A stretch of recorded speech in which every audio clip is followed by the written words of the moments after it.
Segundos después de despegar de Los Ángeles, un motor de un Boeing 747 de British Airways que transportaba a más de 350 pasajeros se incendió.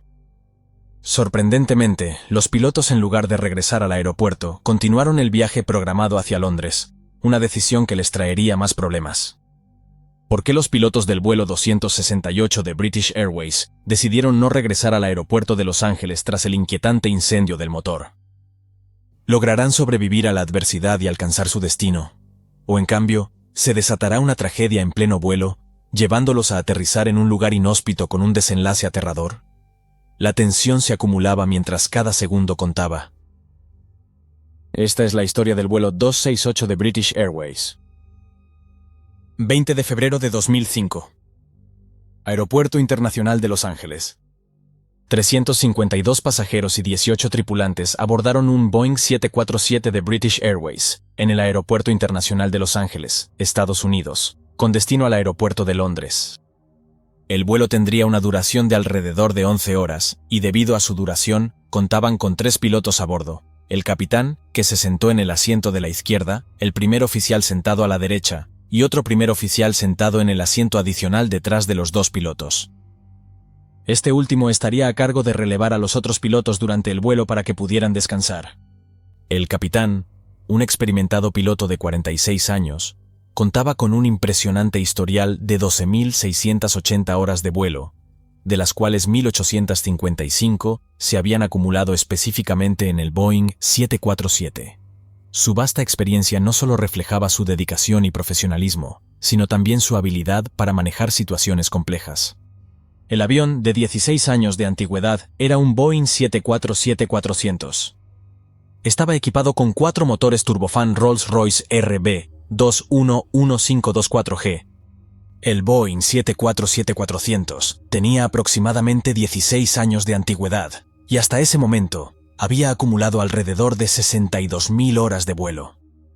Aunque se lanzó al mercado en 1989, en 2005 el avión seguía siendo considerado bastante moderno, ya que contaba con pantallas CRT en la cabina, que sustituían los antiguos diales mecánicos de modelos anteriores, permitiendo así prescindir de un ingeniero de vuelo.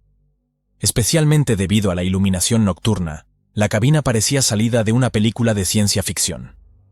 Era una noche nublada y lluviosa en el aeropuerto de Los Ángeles, y como era habitual en vuelos al Reino Unido, los pilotos decidieron cargar 4 toneladas adicionales de combustible, por si había retrasos al llegar a Londres, llevando un peso total de combustible de 119 toneladas.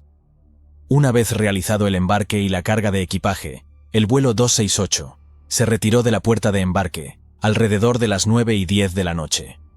El primer oficial movió el avión hacia la pista 25L, en el aeropuerto de Los Ángeles, y sería él quien pilotaría el avión durante la fase de despegue hacia el Reino Unido, mientras el capitán se encargaría de la supervisión.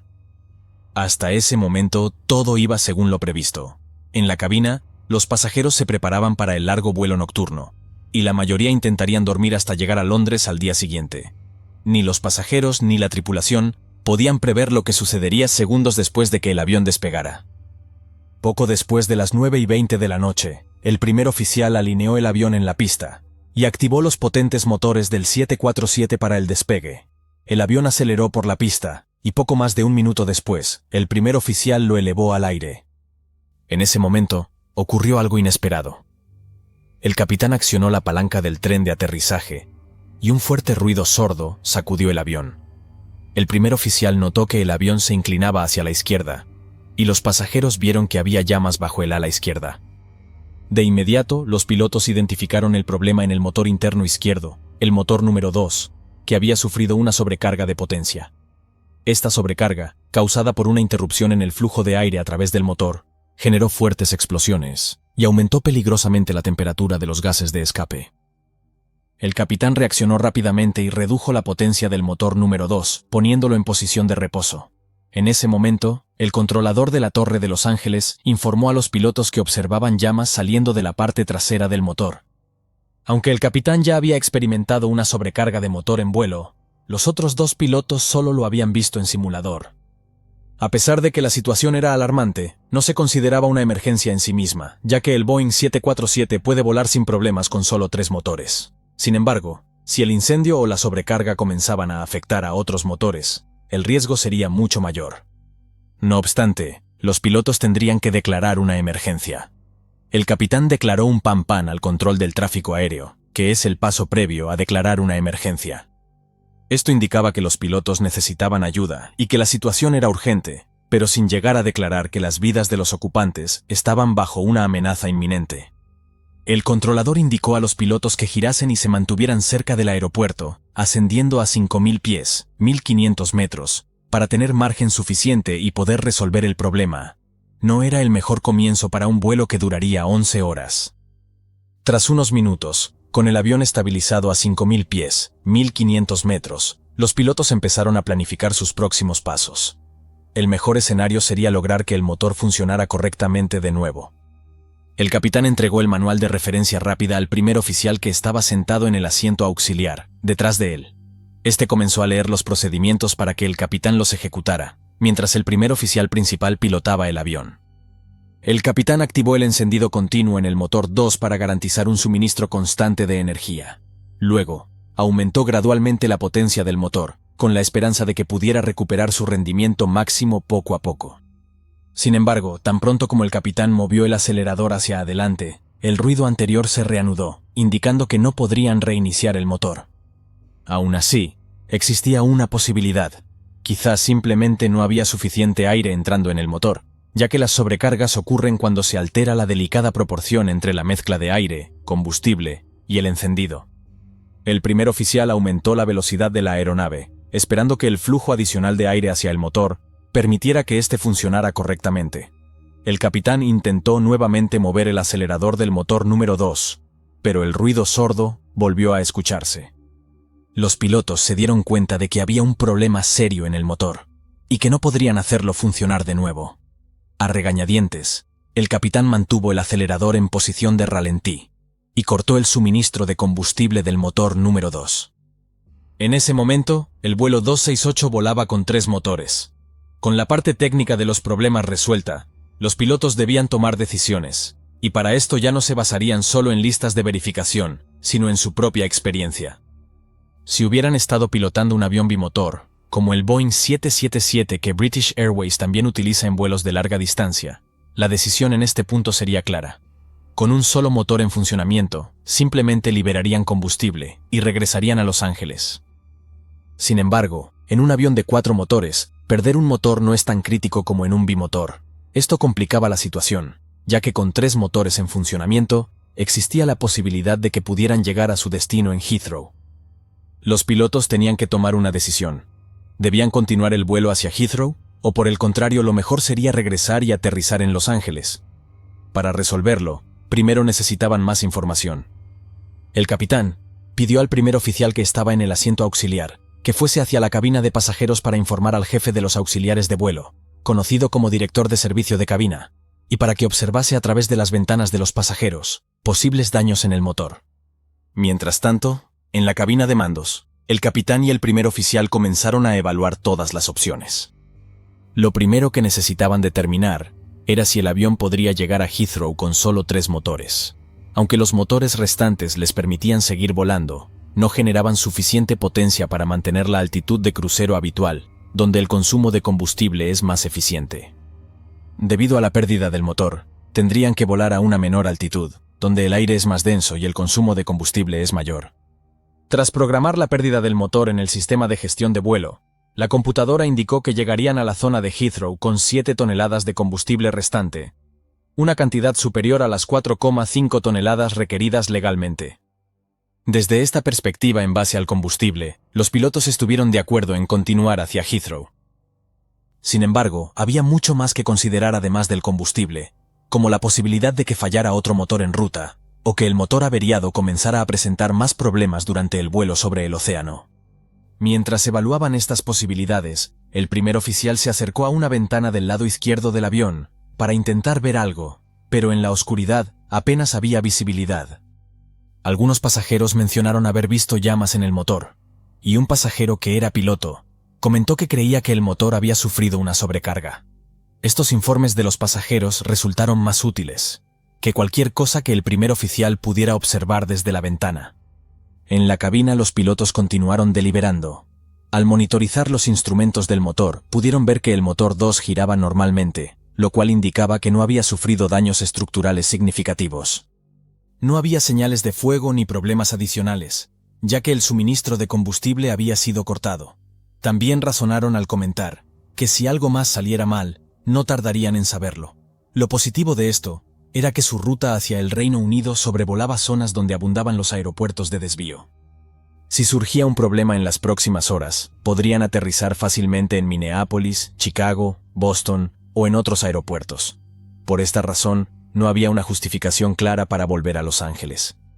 Además, considerando el peso que llevaban, no habrían podido aterrizar allí sin descargar unas 70 toneladas de combustible, lo cual tomaría alrededor de 40 minutos. La realidad era que el capitán era plenamente consciente de que esto generaría complicaciones para la aerolínea, tanto para gestionar la situación de los 352 pasajeros, como por el costo financiero de desechar 70 toneladas de combustible en el Océano Pacífico y regresar a Los Ángeles. Esto implicaba una pérdida de más de $300,000. Aunque la seguridad de la aerolínea era lo más importante, esa cantidad de dinero también era significativa y debía ser considerada en sus decisiones. El capitán se comunicó por radio con la base de British Airways en Heathrow, solicitando su opinión sobre la situación. Desde la base, indicaron que preferían que el vuelo continuara hacia su destino, pero al final, la decisión recaía en el capitán. La política de la aerolínea dictaba que los pilotos debían continuar hasta su destino, siempre que la aeronave se mantuviera en condiciones seguras, y en este caso, el capitán debía tomar esa decisión, lo cual no era sencillo. Poco después, el primer oficial regresó a la cabina de mando e informó a los pilotos sobre lo que había observado por la ventana. Todo parecía indicar que el motor número 2 había experimentado una sobrecarga, pero no había signos de daños adicionales. Los pilotos consultaron los manuales para determinar que incluso en el caso muy improbable de que fallara otro motor durante la ruta, podrían desviarse a un aeropuerto alternativo, incluso si estaban sobre el Océano Atlántico. Inmediatamente, el capitán se comunicó con el control de tráfico aéreo para informarles de la cancelación del estado de emergencia Pan y que continuarían su ruta hacia Londres. El vuelo 268 continuó su trayecto en la oscuridad de la noche, dirigiéndose al noreste. 2 horas después, el avión volaba a 27.000 pies de altitud, 8.230 metros, y a una velocidad de Mach 0,75, un poco más baja y más lenta de lo habitual, pero sin mayores problemas. El avión estaba operando correctamente, y no había aparecido ningún otro inconveniente desde su despegue de Los Ángeles. La computadora de gestión de vuelo estimaba que aterrizarían en Heathrow con 10 toneladas de combustible sobrante, una cantidad considerablemente superior al mínimo requerido. Para la mayoría de los pasajeros, los ruidos extraños durante el despegue ya eran un recuerdo lejano mientras dormían plácidamente, y el avión continuaba hacia Heathrow con una ligera desviación en el horario. El capitán aprovechó ese momento para descansar en las literas de la tripulación, mientras el primer oficial en el asiento auxiliar tomaba su puesto en el asiento de mando izquierdo. El plan consistía en que, una vez alcanzada la costa este de los Estados Unidos, el capitán regresaría a la cabina de mando para evaluar la situación. Allí decidiría si continuar su trayecto sobre el Atlántico o desviarse hacia un aeropuerto cercano en Estados Unidos en caso de notar algún signo de problemas. Si no había señales de riesgo, cruzarían el océano. Hasta este punto, la tripulación de vuelo había manejado la situación de manera excelente, manteniendo una comunicación efectiva, desarrollando un plan razonable y manteniendo informados tanto a la tripulación de cabina como a la aerolínea. Sin embargo, al otro lado del Atlántico, las cosas empezarían a complicarse, no por problemas en el avión, sino por cómo se había entrenado a los pilotos antes de que la aeronave llegara a la costa este de los Estados Unidos. El capitán regresó a la cabina de mando y evaluó la situación. Considerando la cantidad de combustible a bordo, el estado de los motores y las estimaciones de combustible para llegar a Heathrow, todo parecía indicar que podían continuar el vuelo a través del Océano Atlántico sin problemas. Los pilotos calcularon que la altitud más eficiente para la travesía sería unos 32.000 pies, 9.750 metros. Podría volar a esta altura, ya que habían reducido el peso del avión, consumiendo gran parte del combustible, mientras cruzaban Estados Unidos. Sin embargo, cuando solicitaron esta altitud al control de tráfico aéreo, les informaron que no se les podía autorizar el nivel de vuelo 320, debido a que otras aeronaves procedentes de Europa ya estaban operando a esa altitud. debían volar a 29.000 pies, 8.840 metros en lugar de los 32.000, 9.750 metros que habían solicitado. Al introducir esta altitud en la computadora, esta estimó que llegarían a Heathrow con unas 7 toneladas de combustible, justo por encima del mínimo de 6,5 toneladas establecido para el aterrizaje. La situación era algo ajustada, pero confiaban en que no surgieran imprevistos y lograsen llegar a Londres sin contratiempos. Mientras el Boeing 747 avanzaba sobre el Atlántico, el amanecer se aproximaba. Los pilotos monitorizaban el combustible en cada uno de los tanques. Se aseguraron de que el combustible adicional del tanque número 2, relacionado con el motor averiado, se distribuyera uniformemente entre los otros tanques, usando las bombas de transferencia. Este procedimiento era apropiado para esta fase del vuelo, pero pronto representaría un desafío para la tripulación. Horas después, el vuelo 268 se acercaba a la costa de Irlanda, con 12 toneladas de combustible restantes. La tripulación ya había ascendido a 35.000 pies, 10.670 metros, lo cual les había permitido ahorrar algo de combustible, pero ahora enfrentaban vientos en contra más fuertes de lo previsto. La computadora de gestión de vuelo estimó que aterrizarían en Heathrow con exactamente 6,5 toneladas de combustible, justo en el mínimo de seguridad que la tripulación había establecido. Ante esta situación, y aunque no era la opción ideal, decidieron desviarse a Manchester para asegurar un aterrizaje más seguro. Informaron al control de tráfico aéreo sobre la decisión y programaron la nueva ruta en la computadora de a bordo.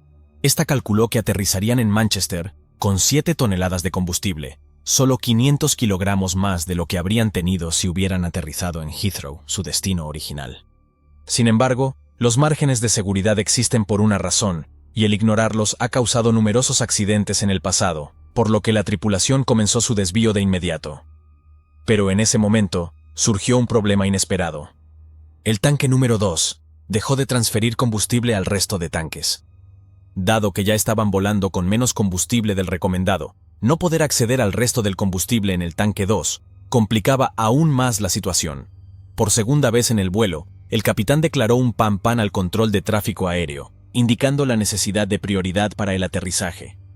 El controlador les autorizó a dirigirse a un punto de aproximación a 10 millas, 18 kilómetros, de la pista 05 en Manchester, lo cual fue un alivio para la tripulación. En condiciones normales, los aviones descienden con potencia reducida o cerca de ralentí, minimizando el consumo de combustible. Sin embargo, durante el descenso, una advertencia apareció en pantalla. El tanque número 4 estaba agotándose, quedando solo 900 kilos de combustible en él. Lo que la tripulación desconocía era que el problema de desequilibrio de combustible se debía a una discrepancia en los manuales. Las instrucciones de British Airways indicaban que debían usar las bombas de transferencia del tanque 2, transfiriendo combustible hacia los otros tanques, lo cual habían estado haciendo. No obstante, los manuales de Boeing especificaban que para transferir combustible desde un tanque principal interno, como el tanque 2, hacia un tanque principal externo, como el tanque 4, era necesario activar ambas bombas principales del tanque externo. Los pilotos decidieron no activar las bombas principales del tanque 4, temiendo que hacerlo pudiera vaciar completamente uno de los tanques. Es un detalle que podrían haber evaluado con mayor detenimiento, de no haber estado tan ocupados, manejando la situación de la aeronave durante el descenso y el desvío hacia Manchester. Para resolver la advertencia de bajo combustible, la tripulación optó por activar todos los tanques principales y abrir las válvulas de interconexión, de modo que el combustible pudiera fluir libremente entre ellos. Así, se aseguraron de que cada uno de los 3 motores en funcionamiento tuviera un suministro constante de combustible. Sin embargo, mientras descendían hacia Manchester, el capitán se preocupaba cada vez más por no poder alcanzar el aeropuerto con el mínimo legal de toneladas de combustible. No se esperaban problemas de equilibrio en el combustible, y ciertamente no anticipaban recibir una advertencia de baja cantidad de combustible, algo muy por debajo de las 10 toneladas que se suponía debían tener al aterrizar en Heathrow. Ante la gravedad de la situación, el capitán declaró un Mayday, señalando una emergencia total al control de tráfico aéreo, como estipulaban los procedimientos de British Airways.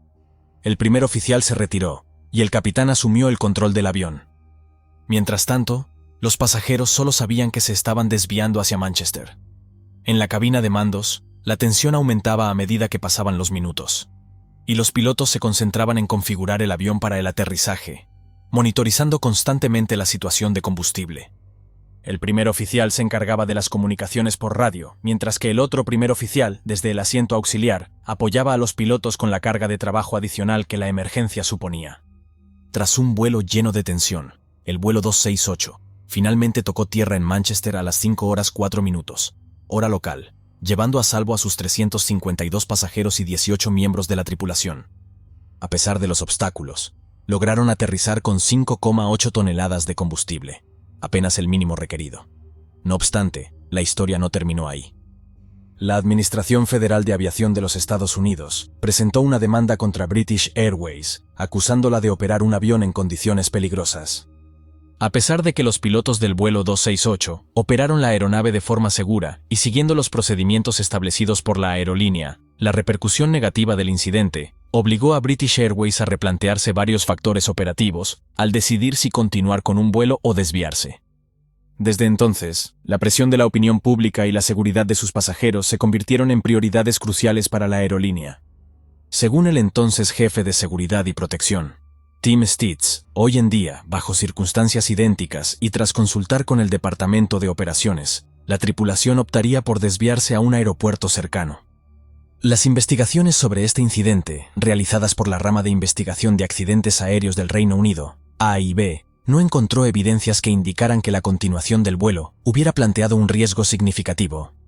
Sin embargo, se descubrieron deficiencias en la formación de los pilotos respecto a la gestión del combustible.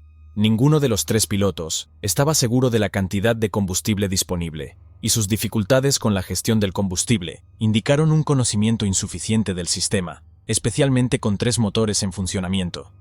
Como resultado de este incidente, British Airways revisó los procedimientos de gestión de combustible recomendados por Boeing y añadió un entrenamiento adicional en gestión de combustible como parte de su formación habitual en simuladores. El problema del motor 2 surgió debido a una particularidad de la variante del motor Rolls-Royce utilizada en esta aeronave, que era vulnerable a un tipo específico de desgaste. Este desgaste podía afectar a la carcasa de los ventiladores internos, provocando una interrupción en el flujo de aire dentro del motor. Cuando esto ocurría, se podían generar picos de presión, especialmente en configuraciones de alto empuje, como durante el despegue. Hoy en día, los motores son más confiables que en 2005, y los pilotos reciben una formación más integral sobre cómo gestionar el combustible en situaciones críticas. Sin embargo, parece que la era de los aviones de pasajeros de 4 motores está llegando a su fin, y con la proliferación de nuevos aviones de largo alcance que cuentan con solo 2 motores, parece probable que la decisión de continuar un vuelo tras el apagado de un motor sea un problema que menos pilotos tendrán que enfrentar. Un Airbus A340, con casi 300 personas a bordo entre pasajeros y tripulación, acelera por la pista durante el despegue en el aeropuerto de Melbourne, Australia. El final de la pista se acerca rápidamente, pero por mucho que el primer oficial tire de los mandos, su avión no despega. La cola roza violentamente el suelo y saltan chispas. Los pasajeros se horrorizan cuando un inquietante resplandor rojo llena la cabina. ¿Conseguirán despegar antes de que sea demasiado tarde? ¿O se estrellarán al final de la pista causando el peor accidente aéreo de la historia de Australia? Esta es la terrible historia del vuelo 407 de Emirates. Una historia poco relacionada con aeronaves y mucho con el factor humano. La noche del viernes 20 de marzo de 2019, 257 pasajeros y 18 tripulantes embarcaron en el vuelo 407 de Emirates, en Melbourne, Australia. Se dirigían a Dubái, un viaje de 14 horas, en una noche perfecta para volar, sin vientos y con el cielo despejado.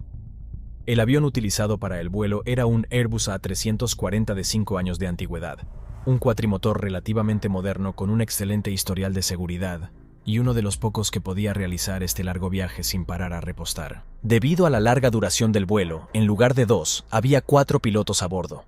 2 de ellos realizarían el despegue y el aterrizaje, y los otros 2 tomarían el relevo durante la parte de crucero del vuelo. En cuanto a los procedimientos de Emirates Airlines, la tripulación extra debía estar en la cabina, incluso para los preparativos previos al vuelo y durante el despegue y el aterrizaje. Muchas aerolíneas, incluida Emirates, consideraron que ese extra de tripulación era ventajoso en vuelos largos y ofrecía un margen de seguridad añadido. Esto hace que lo que estaba a punto de ocurrir en tierra fuera aún más desconcertante. Mientras llegaban los pasajeros y se cargaba el último equipaje, Los pilotos estaban ocupados realizando los procedimientos previos a la salida. El capitán y el primer oficial tenían más de 8.000 horas de vuelo cada uno, muchas de ellas en el A340 y aún más en el A330. Pero esa noche, en lugar de ser su experiencia un punto fuerte, marcó una diferencia crucial. Había 5 personas en la cabina, los 2 pilotos, 2 ingenieros de tierra y el capitán de extra, durante los preparativos. De hecho, la cabina estaba tan abarrotada que el primer oficial tuvo que esperar fuera, en la zona de la cocina, a que se marcharan los ingenieros de tierra. Mientras los pilotos y los ingenieros de tierra charlaban, el primer oficial y el capitán revisaban sus papeles, y aquí es donde el primer oficial cometió un simple pero grave error. Todo empezó cuando introdujo el peso total del avión, su peso bruto, en la Electronic Flight Bag o EFB. Se trata de una tablet diseñada para calcular la configuración que debe tener el avión para el despegue. A partir de las cifras facilitadas por el primer oficial, la EFB calculó la configuración de flaps necesaria para el despegue, la configuración de empuje necesaria en los motores y la velocidad a la que el avión podría despegar. Cuando tecleó el peso del avión, se escurrió su dedo y en lugar de teclear 362 toneladas, marcó 262, muy por debajo de la cantidad real, lo cual significaba que el ordenador subestimó la cantidad de potencia que necesitarían los motores para despegar. También subestimó el reglaje de los flaps necesario para producir la sustentación requerida para el despegue y subestimó la velocidad necesaria para despegar. Sin embargo, por muy grave que fuera este error, había un alto nivel de redundancia no solo en los sistemas de la aeronave, sino también en los procedimientos. Los 4 pilotos tendrían varias oportunidades de percatarse de este error antes de posicionarse en la pista. El capitán buscó la EFB y empezó a comprobar las cifras introducidas por el primer oficial. Mientras tanto, el primer oficial empezó a introducir estas cifras en su copia del plan de vuelo. Pero mientras los pilotos realizaban la tarea, el capitán se distrajo con un comentario que hizo otra de las personas que estaban en la cabina. Esto causó que no llegase a completar las comprobaciones. Si lo hubiera hecho, habría descubierto que el primer oficial había introducido una cifra errónea en el peso de la aeronave. Por lo tanto, todas las cifras que la EFB había generado para el rendimiento de la aeronave en el despegue eran incorrectas. El capitán introdujo ahora estas cifras erróneas en el ordenador de gestión de vuelo FMC, el cerebro de la aeronave.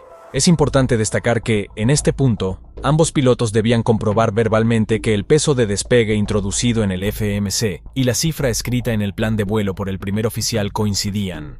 Esta comprobación crucial revelaría claramente que el primer oficial había introducido una cifra errónea en la EFB, que era 100 toneladas más ligera que la cifra del ordenador de gestión de vuelo.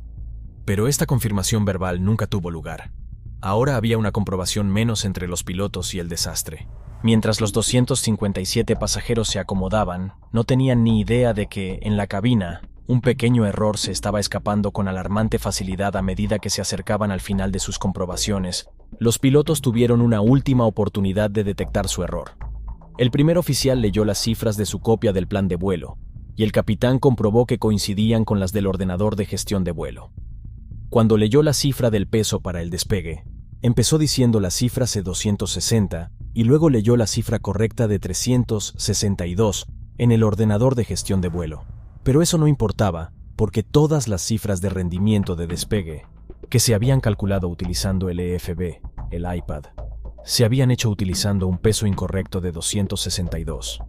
Pero por lo que él sabía, el capitán ya había comprobado sus cifras y, además, supuso que simplemente debía de haberse equivocado al escribir la cifra en el plan de vuelo, en lugar de al introducirla en el EFB. Las puertas de la cabina se cerraron, junto con la puerta de la oportunidad para que los pilotos se dieran cuenta de su error. Aquella noche, el vuelo 407 de Emirates salió de la puerta de embarque, 7 minutos antes de lo previsto. El piloto puso en marcha los 4 motores del avión y comenzó a rodar hacia la pista 16 del aeropuerto de Melbourne en dirección a Dubái. Estaba al mando el primer oficial, así que hizo moverse el avión, mientras el capitán repasaba las listas de comprobación antes del despegue. Durante el rodaje, los pilotos colocaron los flaps en la primera posición en lugar de en la segunda o tercera, donde deberían haber estado si se hubiera introducido el peso correcto de la aeronave en la EFB. Era el empuje toga, o empuje de despegue en tierra, el ajuste máximo del motor. Como resultado, la aceleración fue lenta, pero a los pilotos no les pareció especialmente extraña. Estaban acostumbrados a una amplia gama de aceleraciones en el A340, que, en cualquier caso, tenía cierta reputación de avión lento. Mientras el avión seguía por la pista, el capitán anunció 100 nudos. El avión estaba ahora en lo que se conoce como modo de alta velocidad, en el que solo un pequeño número de emergencias justifican un despegue abortado. Los pilotos podían percibir que el avión aceleraba a medida que el traqueteo rítmico de las ruedas del morro sobre las luces centrales de la pista se hacía más rápido. Entonces alcanzaron la velocidad marcada como V1, el punto de no retorno. Ahora los pilotos estaban comprometidos con el despegue, pasara lo que pasara con el avión, ya fuera un incendio del motor, un neumático reventado o cualquier otra cosa. Abortar el despegue a partir de esta velocidad sería arriesgarse a salirse del final de la pista. Segundos después alcanzó VR, velocidad de rotación. El primer oficial tiró de la palanca lateral para levantar el morro del avión. El único problema era que la velocidad se basaba en cálculos para un avión mucho más ligero. Se había calculado que la velocidad de rotación, RV, era de 140 nudos, casi 20 nudos menos para el peso real del avión.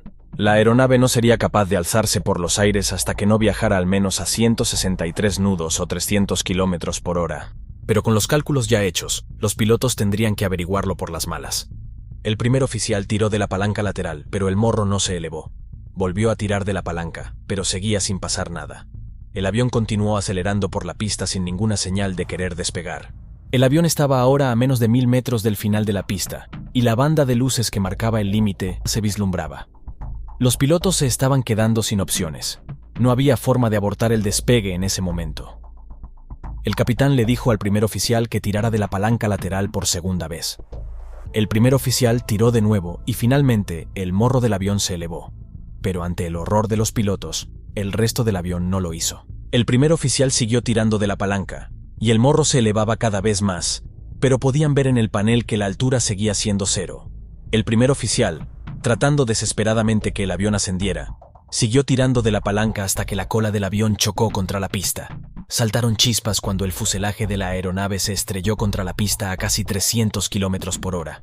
El impacto fue tan fuerte que el registrador de datos de vuelo, una de las cajas negras del avión, cayó de su soporte sobre la propia cubierta del fuselaje. La cubierta del avión se estaba haciendo trizas, y los pasajeros podían oler el humo y el metal y el revestimiento exterior ardiendo. La cabina se iluminó con un terrorífico resplandor rojo. En cuestión de segundos, el avión se precipitaría por el final de la pista. Al ver esto, el capitán puso los motores al máximo. Era el último intento. En ese momento, estaba seguro de que todo había terminado para él y sus casi 300 pasajeros y tripulación. En la oscuridad tras las luces de la pista se vislumbraba el desastre. El avión se salió de la pista y su cola rozó el barro. Finalmente sus ruedas principales abandonaron el suelo. Una fracción de segundo después, la cola la siguió, pero el avión apenas ascendía. Su cola golpeó la antena localizadora, perforando el fuselaje del avión y estrellándose contra una de las luces de la pista. El primer oficial elevó a duras penas el avión averiado, desesperado por no precipitarse de nuevo al suelo. Mientras ascendían tímidamente, apareció una advertencia en la pantalla central: Tail Strike. El controlador de la torre también había visto las chispas generadas por la cola al rozar la pista y alertaron a los pilotos. La tripulación sabía que no continuarían hasta Dubái. Necesitaban volver a Melbourne, pero ahora su elevado tonelaje volvía a acecharles, aunque esta vez era el del combustible, pues llevaban más de 130 toneladas a bordo. El avión estaba muy por encima de su peso máximo de aterrizaje. Los pilotos tendrían que descargar una gran cantidad de combustible antes de poder regresar al aeropuerto. El control de tráfico aéreo autorizó el ascenso a 7000 pies y les dirigió sobre el agua para que descargaran combustible. La adrenalina del vuelo de crucero estaba por las nubes en ese momento. Si el capitán no hubiera puesto los motores a máxima potencia en el último momento, podrían haberse estrellado contra los árboles al final de la pista, provocando un gran incendio. Pero no podían dejarse llevar por la emoción. Necesitarían toda su concentración para evaluar los daños y formular un plan para volver a Melbourne. Una parte clave de ese plan era averiguar cuánto combustible tendrían que expulsar para aterrizar con seguridad. Y aquí es donde, una vez más, el primer oficial necesitaría la EFB. Mientras el avión se dirigía hacia el sur, hacia el océano, el primer oficial sacó el EFB de su compartimento de almacenamiento, pero cuando la sacó y comprobó la pantalla, se quedó de piedra. Tenía delante de sus ojos la página de despegue que había utilizado antes. y la cifra del recuadro correspondiente al peso al despegue era 100 toneladas inferior al peso real del avión. En ese momento se dio cuenta de su error. Su falta de atención había estado a punto de causar la muerte de casi 300 personas. Pero el primer oficial apenas tuvo tiempo de asimilarlo cuando el primer oficial que le acompañaba señaló algo preocupante. El avión no se estaba presurizando. Los pilotos se dieron cuenta de la terrible realidad. Cuando la cola chocó contra la pista, la cubierta del avión se desgastó y se abrieron múltiples agujeros. El avión ya no era un compartimento estanco, pero ya no había tiempo para pensar en lo que había ido mal en el despegue. Tenían que ponerse manos a la obra. El capitán declaró un PAN-PAN al control de tráfico aéreo. PAN-PAN es la señal internacional de urgencia por radio, un paso por debajo del Mayday. El vuelo 407 tendría ahora prioridad sobre otros aviones. Mientras tanto, control de tráfico aéreo inspeccionó la pista para buscar los restos de la cola. Quedaron estupefactos ante lo que descubrieron.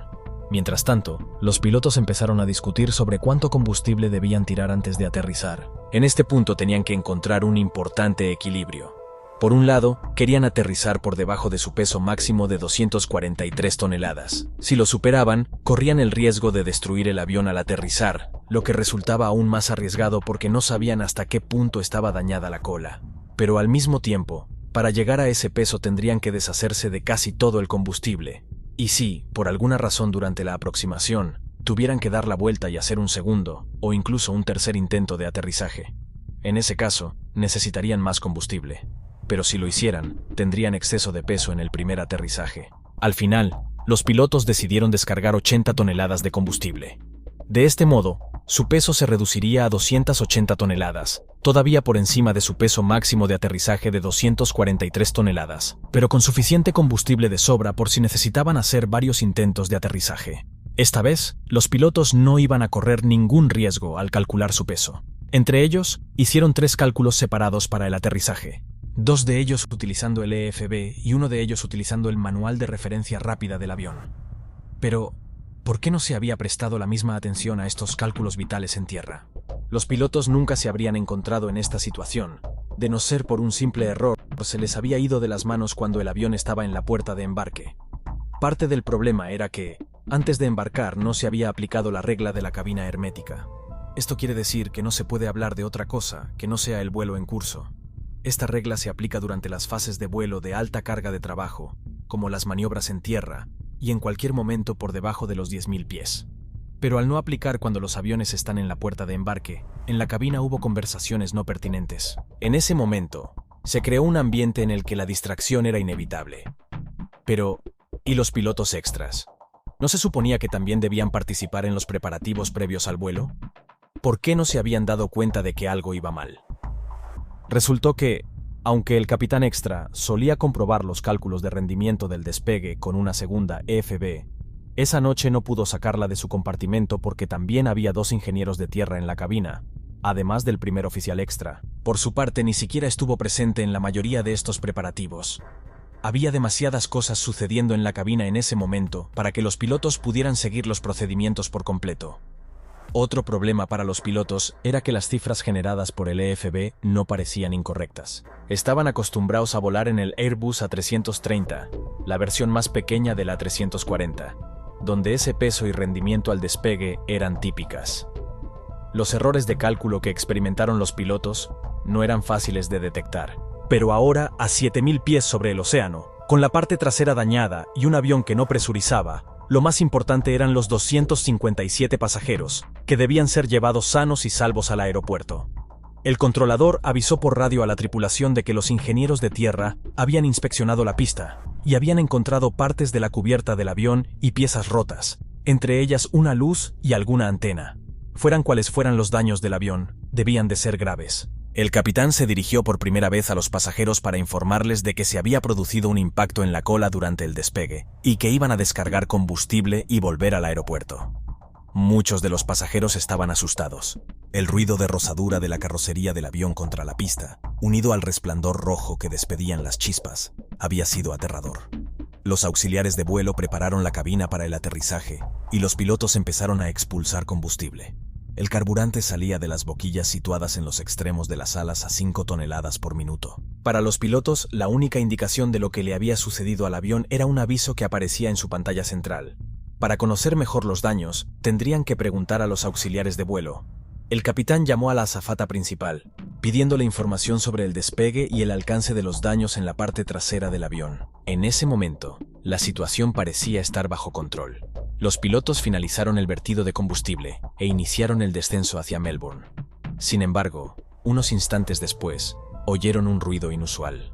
Antes de que la tripulación pudiera averiguar de qué se trataba, recibieron la noticia más espantosa. Uno de los auxiliares de vuelo informó de que podía ver y oler humo. Los pilotos debían regresar inmediatamente al aeropuerto, sabiendo que, con un incendio a bordo, tendrían menos de 20 minutos antes de estrellarse en el mar. El primer oficial llamó por radio a la torre, informándoles de su intención de regresar inmediatamente. Incluso sin tener en cuenta un posible incendio, esto suponía un reto. Los pilotos estaban aterrizando con sobrepeso, con posibles daños debido a un impacto en la cola, y aterrizarían más rápido de lo habitual debido al viento de cola. Comenzaron rápidamente a preparar el avión para el aterrizaje. El primer oficial dio instrucciones a la azafata principal para que se preparara para una posible evacuación en el aterrizaje. Mientras tanto, el controlador de la torre de Melbourne movilizó a los servicios de rescate y extinción de incendios del aeropuerto hacia la pista. Se trataba de un avión que se había salvado por los pelos del desastre en el despegue, y ahora parecía que estaba a punto de enfrentarse a un segundo desastre en el aterrizaje. Los pilotos bajaron el tren de aterrizaje y los flaps. Fue una aproximación tensa mientras el capitán pilotaba el avión hacia la pista. Cuando aterrizara, tendría que frenar bruscamente para que el avión con sobrepeso se detuviera en la pista. En un giro terriblemente irónico, ahora corría el riesgo de que el avión se saliera del final de la pista por segunda vez en la misma noche. El vuelo 407 de Emirates sobrevoló la pista que había atravesado hacía apenas una hora y aterrizó instantes después. El capitán pisó el freno y puso los motores en reversa. El primer oficial anunció las velocidades mientras el avión seguía acelerando. Tras unos momentos de infarto, el enorme avión se detuvo al final de la pista. Sorprendentemente, los vehículos de rescate informaron de que no había signos de incendio. Los 257 pasajeros y los 18 miembros de la tripulación habían sobrevivido. Las lecciones del vuelo 407 se aplicaron a pilotos y aerolíneas de todo el sector. Desde aquel incidente de marzo de 2009, los nuevos ordenadores de gestión de vuelos llevan incorporado un software que avisa a los pilotos si las cifras de rendimiento de despegue que introducen son suficientes para que el avión despegue en la longitud de pista dada. En Emirates y en muchas otras aerolíneas, ahora se exige a dos pilotos que calculen de forma independientemente las cifras de rendimiento de despegue para garantizar que un solo cálculo no pueda causar un desastre. Estas mejoras, junto con muchas otras en la última generación de aviones de Boeing y Airbus, hacen que sucesos como el del vuelo 407 sean mucho menos probables.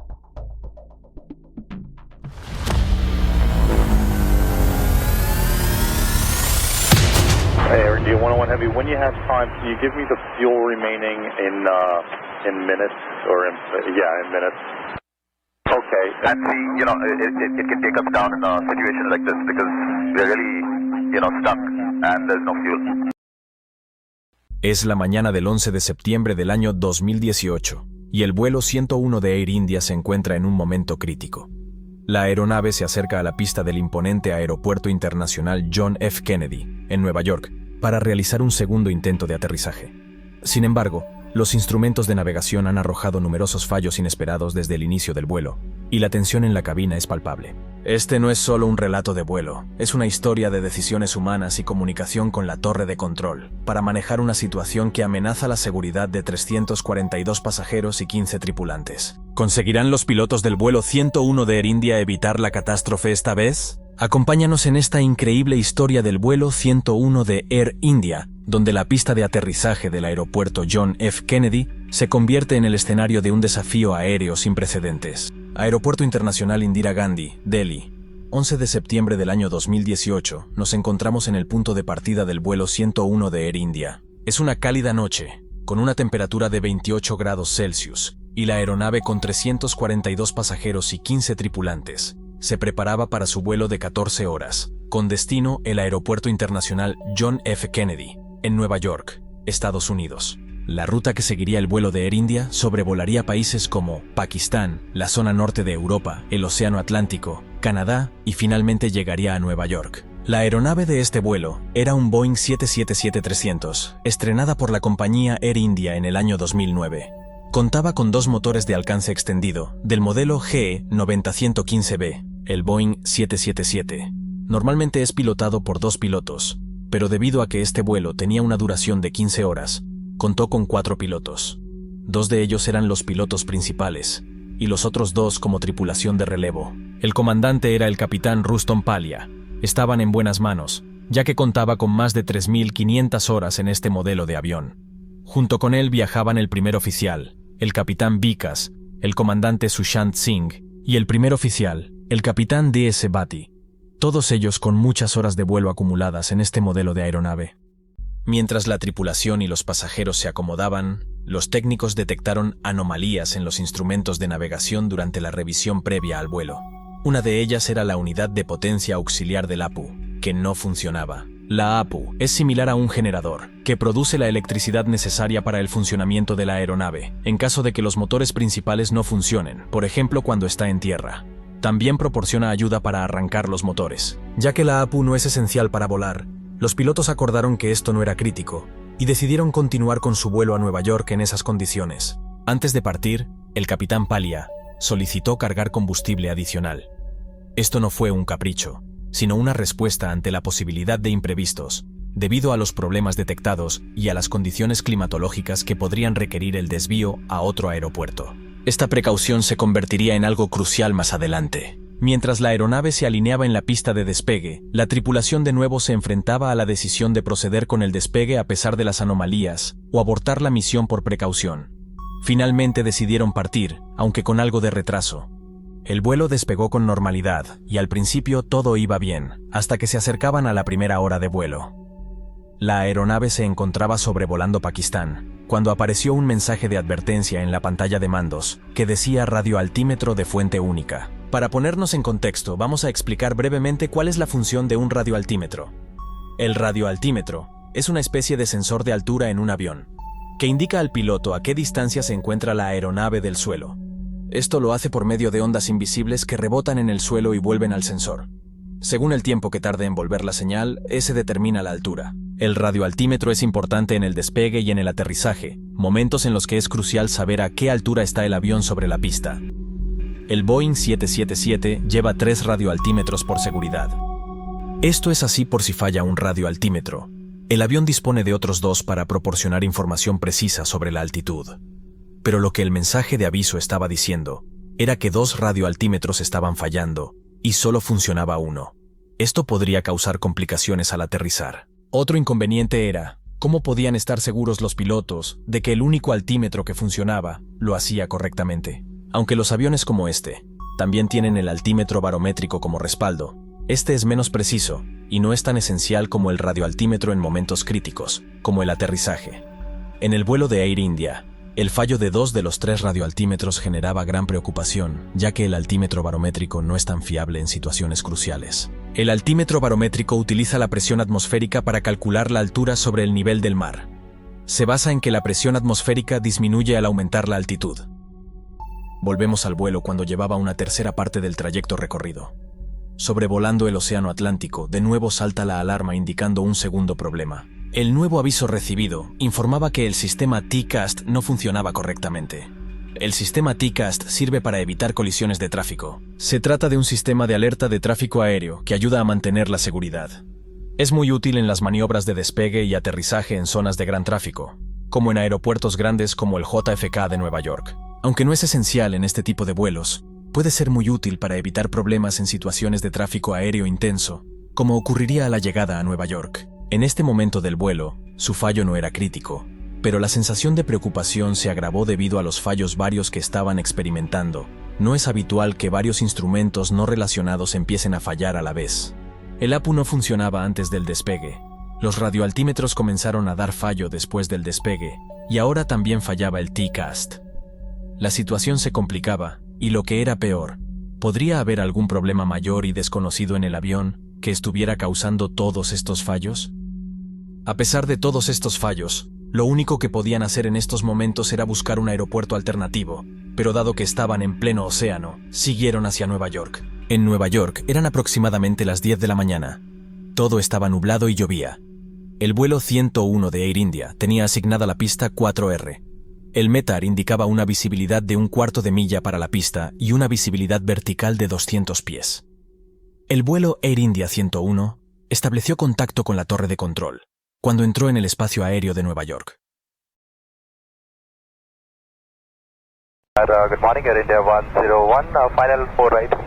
Air India 101 Heavy, Kennedy Tower, good morning, you're following an Embraer short final, wind 040 at 4, RVR 3000, runway 4 right, clear to land. 4 right, clear to land, Air India 101. Tras obtener la autorización de aproximación a la pista 4R en el aeropuerto JFK, los pilotos intentaron utilizar el ILS para captar las señales del localizador y guiar su avión hacia la pista de aterrizaje. Sin embargo, a pesar de sus esfuerzos, el ILS no lograba captar las señales del localizador, indicando que su sistema de aterrizaje instrumental también había fallado. El ILS desempeña un papel crucial en el aterrizaje al utilizar señales de radio y antenas en la pista para guiar al avión de manera segura, especialmente en condiciones climáticas adversas. Este dispositivo no solo ayuda en el proceso de aterrizaje, sino que también permite el aterrizaje automático. En este caso, al no ajustarse a las señales enviadas desde la pista, la tripulación optó por dirigir manualmente el avión hacia la dirección correcta e intentó una aproximación LNAV-VNAV. La aproximación LNAV-VNAV emplea un sistema GPS similar al de los automóviles para aproximar el avión a la pista. A diferencia del ILS, sin embargo, la aproximación LNAV-VNAV no es tan exacta, con una precisión lateral de 0,3 millas náuticas. Por ello, los pilotos necesitan tener contacto visual con la pista antes de aterrizar. Mientras se acercaban a la pista, los pilotos desplegaron el tren de aterrizaje. Justo en ese momento, se generó otro aviso en la cabina que indicaba un problema con el mismo. Tras verificarlo, descubrieron que el tren de aterrizaje había bajado correctamente, siendo una falsa alarma. A pesar de esto, la distracción añadida se sumó a la carga de trabajo de los pilotos. El avión seguía avanzando a una velocidad de unas 4 millas por minuto. Debido a los fallos en los instrumentos y a los problemas con los avisos del tren de aterrizaje, los pilotos no pudieron estabilizar el avión para su aterrizaje, llevándolos a tomar la decisión de dar la vuelta e intentarlo nuevamente. Air India 101 going around runway 4 right. Air India 101 Heavy, roger, fly runway heading, climb and maintain 2000. Runway heading 2000, Air India 101. Siguiendo las instrucciones de la torre de control, el avión se elevó a 2000 pies en dirección a la pista y los pilotos se comunicaron de nuevo con el controlador de Nueva York. Air India 101 having on west runway 4 right, maintaining 2000, heading 100. Air India 101 Heavy, thank you, right of contact, runway heading 180, altimeter 3011. Siguiendo las instrucciones de la torre de control, el avión se elevó a 2000 pies en dirección a la pista y los pilotos se comunicaron de nuevo con el controlador de Nueva York. Air India 101, could we have longer vectors? We were facing some instrument problems as well. Yes, okay, it's pretty busy there, so yeah, you can plan a little bit longer final. Was that the reason for the go-around? AFIRM, because we lost the localizer, we lost and our minima changed, and so there were a lot of issues involved. So we're trying to sort that out if we can even continue with this approach. ¿Qué es un techo de nubes? El techo de nubes representa la altura que existe desde el suelo hasta la parte más baja de las nubes. Este indicador es crucial para los pilotos, ya que les indica a qué altura sobre el suelo podrán comenzar a visualizar el terreno. En caso de tener un sistema de aterrizaje instrumental, ILS operativo y la capacidad de aterrizar automáticamente, podrían hacerlo con un techo de nubes de 0 pies. Sin embargo, como los pilotos estaban realizando una aproximación sin ILS, necesitaban ver la pista para garantizar un aterrizaje en el lugar correcto. Para ello, requerían un techo mínimo de 550 pies. La torre de control informa al piloto del Air India 101 que el aeropuerto Kennedy y sus aeropuertos alternativos, Newark y Stewart, tenían un techo de nubes de 200 pies, lo que representaba una limitación significativa para los requisitos visuales necesarios durante la aproximación y el aterrizaje. Okay, well right now the weather that I have is showing indefinite ceiling 200 at Kennedy. RVR is 4,500, so that's gotten a little bit better. Yeah, okay. The visibility is fine, but problem we are facing is with the ceiling because we can't continue with the ILS with a ceiling of 200 because every time we try to lock on to the localizer, the instrumentation doesn't allow us to do that. Okay, so you cannot do like an autoland or something. No, autoland is not available because both we've got two radio altimeter failures. So we're on one radio altimeter. We've got TCAS failures. We've got all multiple instrument failures. Okay, so let me try and find. So you need something with a better. So what ceiling do you need? We need something where we have where we can do like a non-precision approach and. Anything above like 600 or so. Okay, I got it. Okay, I understand now. Just fly heading 220, let me find some weather, pull some weather up and let me find something. Okay, thanks. Se plantea otro inconveniente para los pilotos en ese momento. Deseaban conservar el combustible restante para tener la posibilidad de realizar múltiples intentos de aterrizaje, en caso de que fuera necesario. Esto implicaba que debían buscar un aeropuerto cercano al área de Nueva York para aterrizar, y no tenían la opción de dirigirse a lugares más distantes como Boston o Washington para realizar el aterrizaje allí. A medida que su suministro de combustible disminuía, los pilotos comenzaban a recurrir a las reservas. El combustible extra que habían cargado en Delhi estaba mostrando su utilidad.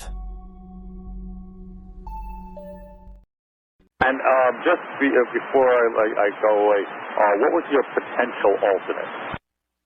The primary alternate was Newark, and the secondary alternate is Stewart, but both seem to be, in the same sort of situation. Gotcha. Okay, I'm going to do some research. I'll get back to you in a second. Just hang on a second. Yes, thank you. Aaron, D101 Heavy, I'm having trouble finding anything that's really that good.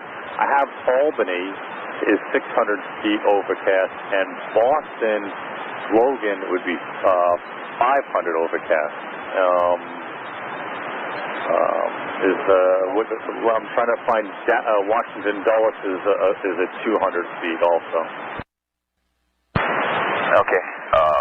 We were just checking Boston as well because we're getting a little low on the fuel as well, so we need to decide quick.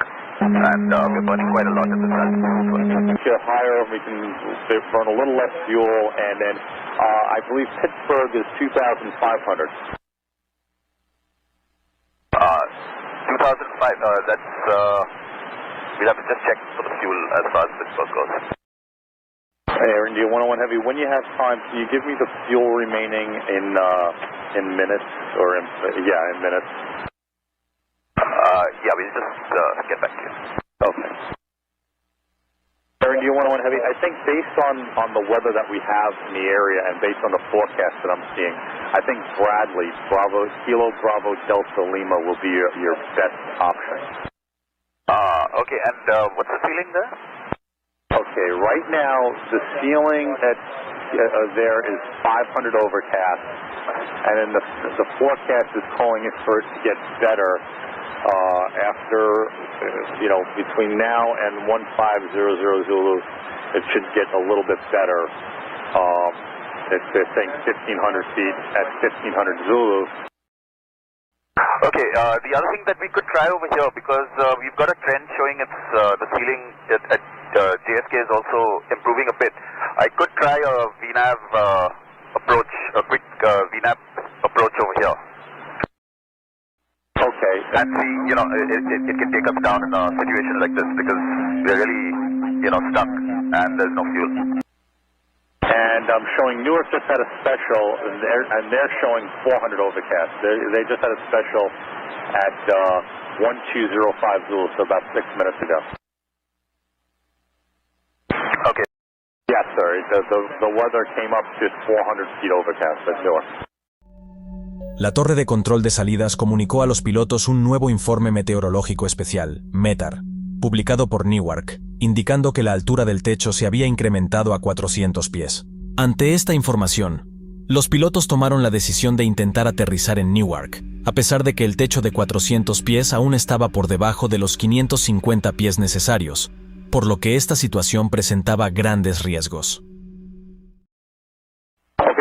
want to do the VNAV approach into Newark, is that correct?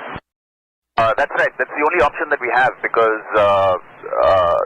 this ILS is unpredictable because every time we turn towards the localizer, it's just gone. Okay, so your ILS is out of service on both sides of the airplane, right? That's correct. And then you said also the radar altimeters are out on both sides of the airplane? That's right. We are on a single radio altimeter now. Al vuelo 101 de Air India le quedaban poco más de 7.000 kilos de combustible en esos momentos para finalizar el viaje. Air India 101, other than both ILSs, both radar altimeters, what other things have failed on the airplane?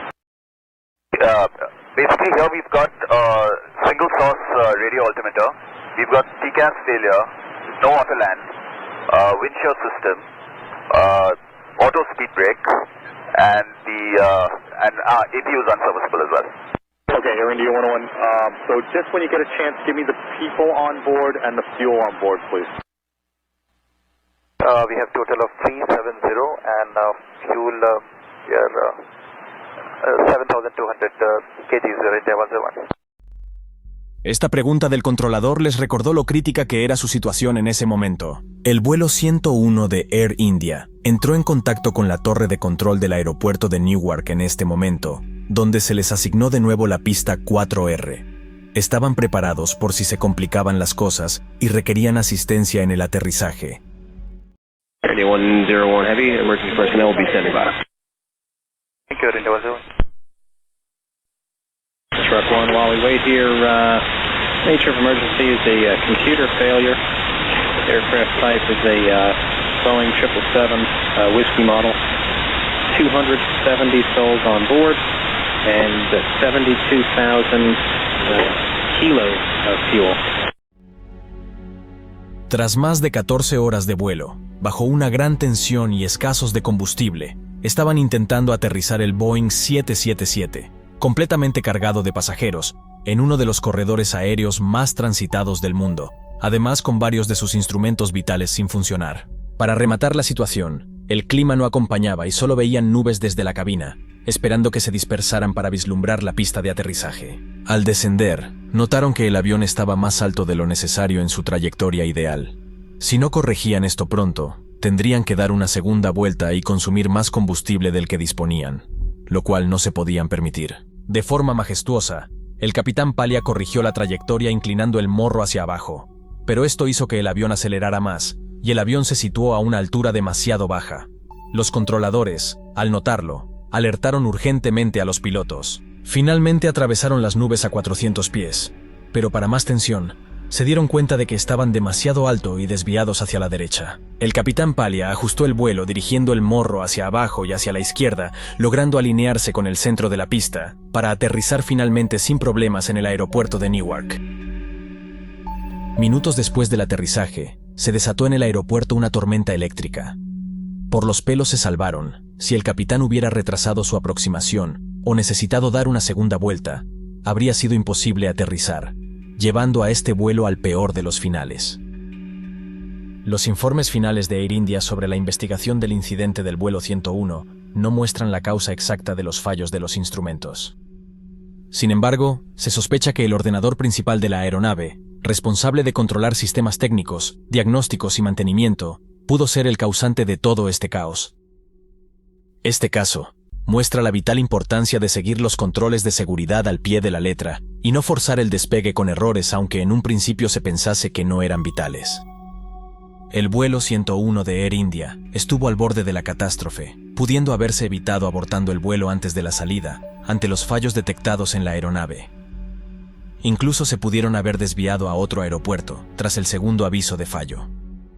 La pregunta es por qué no lo hicieron y decidieron continuar, con la vida en juego de casi 400 personas a bordo.